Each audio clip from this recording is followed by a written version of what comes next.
नमो नमः। चाणक्य संस्कृत अकादमी में आप सभी लोगों का स्वागत है। आज संज्ञा प्रकरण भाग 6 मैं आप सभी के समक्ष चर्चा करूंगा इस विषय को। और जैसा कि देख ही रहे हैं कि यह यूपीएससी और पीसीएस के लिए बहुत ही महत्वपूर्ण विषय है और आप लोग अच्छे से इनको तैयार कीजिए। साथियों, हमारी संस्था आप सबकी सहायता में निरंतर प्रयासरत है। जो भी सहायता हो वह सभी प्रकार की सहायता उपलब्ध कराने के लिए कृत संकल्प है हमारी संस्था, और आप इसका अधिकाधिक लाभ उठाएं और अपने सपने को साकार करें। किसी भी प्रकार की हिचकिचाहट, हेजिटेशन आपको नहीं होना चाहिए। जिस भी माध्यम से हम या हमारी संस्था आपकी तैयारी में हेल्प कर सकती है वह करने के लिए तैयार है और निरंतर संलग्न भी है। तो आइए आज इसके अंतर्गत 3 सूत्र देखेंगे। भाग 6 के अंतर्गत 3 सूत्र देखेंगे। इधर देख सकते हैं। सबसे जो पहला है कर्तृ संज्ञा। कर्तृ संज्ञा विधायक सूत्र कौन सा है?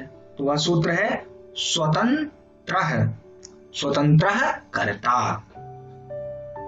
स्वतंत्रः कर्ता। स्वतंत्र भी प्रथम व्यक्ति एकवचन है और कर्ता भी प्रथम व्यक्ति एकवचन है। कर्ता का मूल शब्द कर्तृ है, इसलिए कर्तृ संज्ञा या कर्ता संज्ञा विधायक सूत्र कह सकते हैं। अर्थ देख सकते हैं कि लिखा है क्रिया की सिद्धि में जो स्वतंत्र रूप से प्रधान विवक्षित या प्रयोग होता है उस कारक की कर्ता संज्ञा होती है। ठीक है ना। उदाहरण राम दिया गया है। अब देखिए, क्रिया की सिद्धि में स्वतंत्र रूप से विवक्षित कर्ता की कारक संज्ञा होती है। ठीक है। देखिए, मैं कई तरीके से अर्थ बता रहा हूं आपके समझने के लिए, तो ऐसा ये नहीं है कि जो स्क्रीन पे लिखा है वह अर्थ गलत है, ऐसा नहीं है। आपकी सुविधा के लिए मैं कई तरह से इसको समझाने का प्रयास करता हूं जिससे आप आसानी से इसको समझ जाइए। कहने का भाव यह है कि कर्ता क्रिया का स्वतंत्र रूपेण जनक होता है, अर्थात स्वतंत्र रूप से जनक होता है, उत्पन्न करने वाला होता है। ठीक है। शेष सभी कारक कर्ता से प्रेरणा पाकर क्रिया का निष्पादन करते हैं। जब भी कोई वाक्य बोलते हैं या कुछ भी करते हैं उसमें देखते हैं तो उसमें कर्ता जो है वह स्वतंत्र होता है, वह किसी पर निर्भर नहीं होता। ठीक है ना। और बाकी अन्य क्रियाएं जो हैं वह कर्ता पर निर्भर होती हैं। शेष सभी कारक जो है वह कर्ता से ही निष्पादित होते हैं या उससे प्रेरणा पाकर ही क्रिया का निष्पादन करते हैं। ठीक है ना। जैसे हमने कहा कि रामः पचति। ठीक है ना। यहां पचत क्रिया है, इसके निष्पादन में राम स्वतंत्र रूप से प्रयुक्त हुआ है, प्रयोग किया गया है, विवक्षित है। अतः रामः की क्या हुई? कर्ता संज्ञा हुई। और जो कर्ता होता है उसकी प्रातिपदिकार्थ लिंग परिमाण वचन मात्रे प्रथमा, इस सूत्र से इसमें प्रथमा विभक्ति होती है। ठीक है। तो जब आपको यह पूछा जाए, यह संज्ञा विधायक सूत्र पूछा जाए तो यह अर्थ लिखिए और यह एक एग्जाम्पल दे दीजिए। आइए आगे चलते हैं। कर्म संज्ञा। अगला क्या है? कर्म संज्ञा।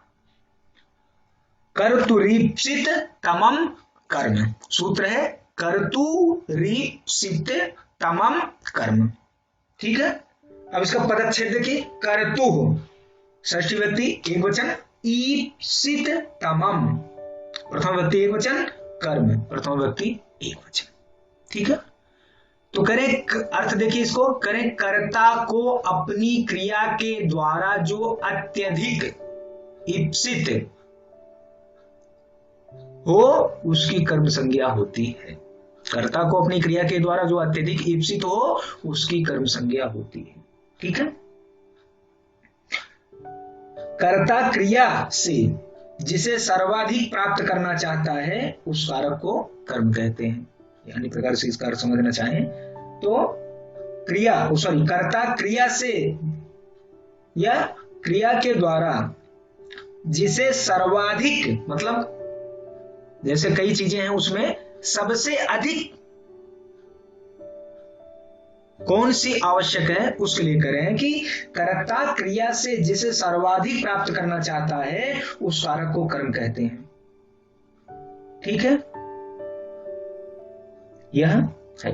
देखिए, ईप्सित का अर्थ है इष्ट, आपके लिए अभीष्ट क्या है, आवश्यक क्या है। और ईप्सित तमम, ईप्सित का अर्थ है इष्ट, और ईप्सित तमम का अर्थ है जो सबसे अधिक इष्ट हो, मतलब इष्ट में भी जो सबसे अधिक इष्ट हो। मतलब कई चीजें वस्तुएं हैं, उसमें सबसे जरूरी कौन सी चीज आपके लिए है, तो जो हुआ होता है उसकी कर्म संज्ञा होती है। मतलब जो कर्ता को सर्वाधिक इष्ट हो उसकी कर्म संज्ञा होती है। ठीक है ना। तो कर्ता क्रिया के द्वारा जिसे सर्वाधिक चाहता है उसकी कर्म संज्ञा होती है। जो स्क्रीन पे लिखा है ये अर्थ आप समझ सकते हैं। रामः ग्रामं गच्छति, यहां राम कर्ता है। ठीक है,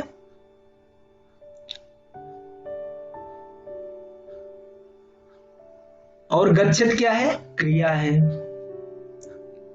और ग्रामम यह कर्म है, और जो ग्रामम है, ठीक है ना, गच्छत क्रिया के द्वारा राम को ग्रामम जो है सर्वाधिक अभीष्ट है। ठीक है ना, इसलिए ग्रामम की कर्म संज्ञा हुई। अब कर्मणि द्वितीया सूत्र से उसकी द्वितीया विभक्ति हुई।